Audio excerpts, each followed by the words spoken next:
మొత్తం మీద game changer అన్నాడు కాబట్టి ఒక గేమ్ లాగా తీద్దాం అనుకున్నాడు. గ్రాఫిక్స్‌తో స్క్రీన్ ప్లేలో స్పీడ్ తీసుకురావడం శంకర్‌కి కొత్తేం కాదు. కానీ ఇప్పుడు గ్రాఫిక్స్ జనానికి కూడా కొత్త కాదు. అది పాయింట్. అందువల్లే ఈ సినిమాలో గ్రాఫిక్స్ గొప్పగా ఉన్నా కూడా థ్రిల్ కలిగించినవి మాత్రం చాలా తక్కువే. అయినా బాగున్నాయి. శంకర్ కదా! ఆ మాత్రం కేర్ తీసుకుంటాడు.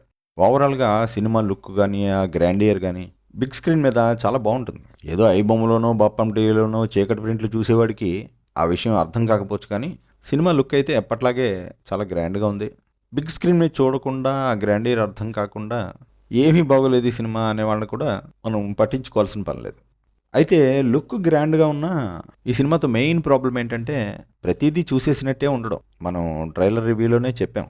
ఇదేదో ఒకే ఒక్కడి సినిమాని కాస్త ట్విస్ట్ చేసి మార్చినట్టు అనిపిస్తోంది అని.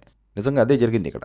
ఒకే ఒక్కడిలో ఒక సామాన్యుడు రాజకీయం ద్వారా మంచిని సాధించబోతాడు.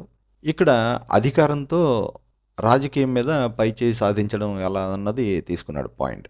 ఇకపోతే తల్లి చనిపోతే అమ్మ అమ్మ అంటూ అరుస్తూ వెళ్ళడం ఆ షాట్ అదంతా చూస్తున్నప్పుడు మనకి ఒకే ఒక్కళ్ళు బాంబు పేలినప్పుడు అర్జున్ అరిచే సీన్ గుర్తొస్తుంది. మొత్తం మీద శంకర్ పాత సినిమాలే చాలా గుర్తొచ్చేస్తాయి మనకి బయట సినిమాలు పక్కన పెడితే.